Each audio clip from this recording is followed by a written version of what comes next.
Welcome to my books and storytime by Mybooksandstorytime. Beyond Eureka by Marylene Delbourg-Delphis. The popular imagination tends to picture innovation as a flash of brilliance, a solitary genius shouting Eureka in a bathtub, or a creative savant sketching earth-shattering ideas on the back of a napkin. This mythology, though romantic, does a disservice to the reality of how innovation actually happens within organizations. Marylene Delbourg-Delphis opens Beyond Eureka with a clear, urgent message. Innovation is rarely about isolated brilliance, and much more about cultural readiness, iterative problem-solving, and constant curiosity embedded into the very fabric of an organization. Her core premise challenges the notion of innovation as an event or an occasional burst of inspiration. Instead, she frames it as a habit, a way of seeing, thinking, and acting that any organization can cultivate, regardless of industry, size, or technological sophistication. The companies that consistently innovate don't rely on one-off moments of genius. They cultivate a culture where curiosity, questioning assumptions, and experimenting with new ways of solving problems are simply how business gets done. This is innovation as a living process, not a lightning strike. And that is where the book begins, with a redefinition of innovation itself. Chapter 1. What innovation actually means, a broader, bolder definition. One of the most critical shifts Delbourg-Delphis proposes is broadening the definition of innovation beyond product breakthroughs. While shiny new products certainly capture headlines, real innovation is about something deeper: the continuous creation of new value for customers, employees, and the broader ecosystem a company touches. This value can take many forms: new services, new internal processes, new business models, new ways of collaborating, even new ways of thinking about a company's purpose. By defining innovation this way, she liberates it from the exclusive domain of R&D labs or innovation teams. Everyone, from frontline workers to middle managers to leadership, can be a contributor to innovation if they're empowered to see their work as a creative dialogue with evolving customer needs and cultural shifts. In this expanded definition, innovation isn't just about technology. It's about creating meaningful change, sometimes incremental, sometimes radical, but always purposeful. Companies that understand this broader view are better able to spot opportunities in unlikely places and respond creatively to changes in their environment. Chapter 2. The long arc of innovation history. Delbourg-Delphis weaves a fascinating historical narrative of how innovation has evolved over centuries.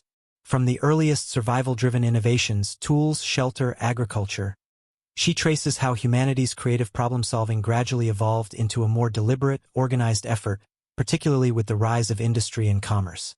The modern corporation, she argues, was built not just to produce but to innovate, to continuously improve and adapt.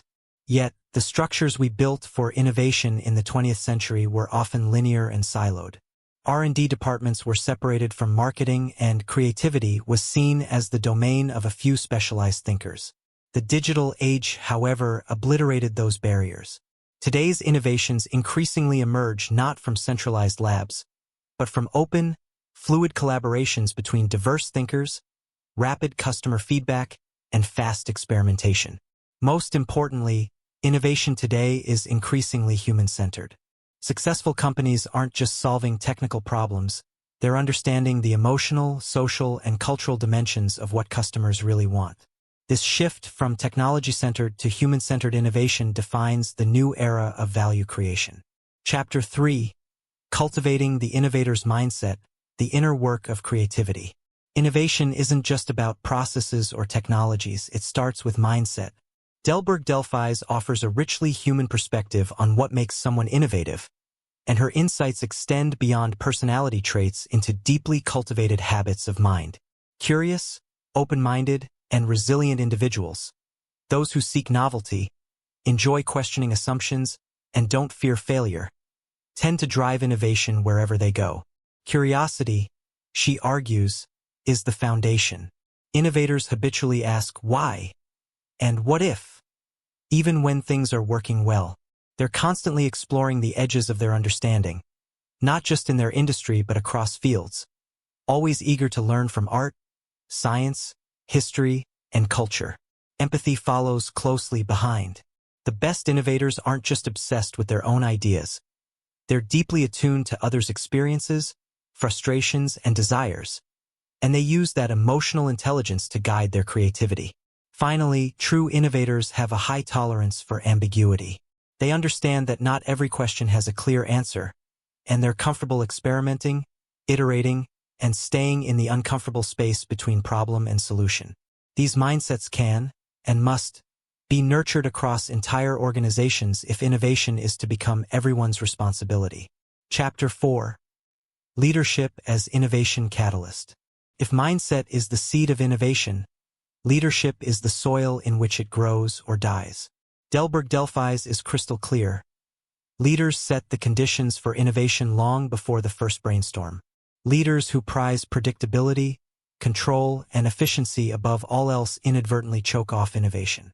Creativity flourishes not in rigid hierarchies, but in environments of psychological safety, open dialogue, and respect for diverse perspectives. Innovative leaders don't just give permission for creativity, they model it.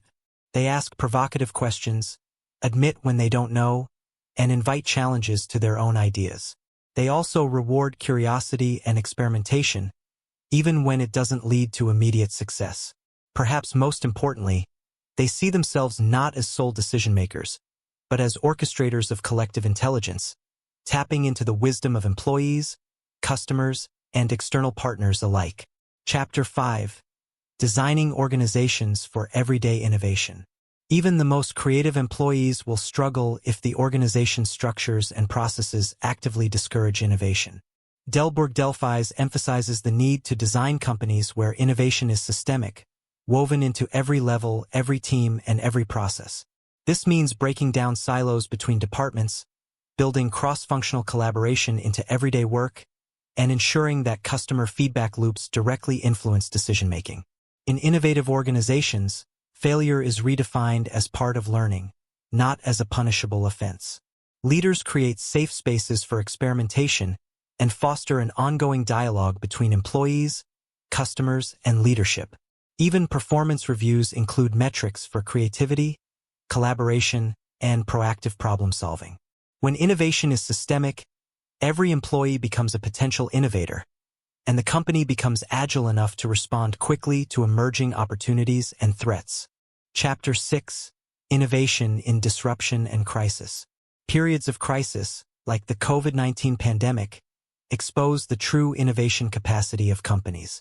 Those with strong innovation cultures respond quickly, adapting products, processes, and even business models to fit new realities.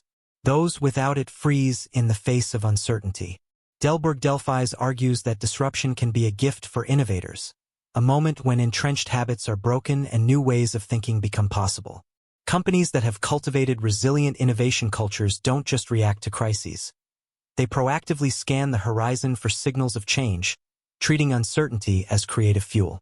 Chapter 7. Human-Centered Innovation in the Future of Work. The future of innovation is inseparable from the future of work. The most innovative companies won't just produce new products. They'll redefine work itself, what it means, how it feels, and how it aligns with human purpose. Workplaces will become innovation ecosystems, where employees are valued not just for productivity but for creativity, curiosity, and collaboration. Human-centered innovation starts with rethinking work culture, not just offering perks, but creating meaning. Employees who feel seen, respected, and invited to co-create are far more likely to contribute transformative ideas. Conclusion. Beyond myths, toward mastery. Delbourg-Delphis closes with a liberating message. Innovation is not the domain of the chosen few.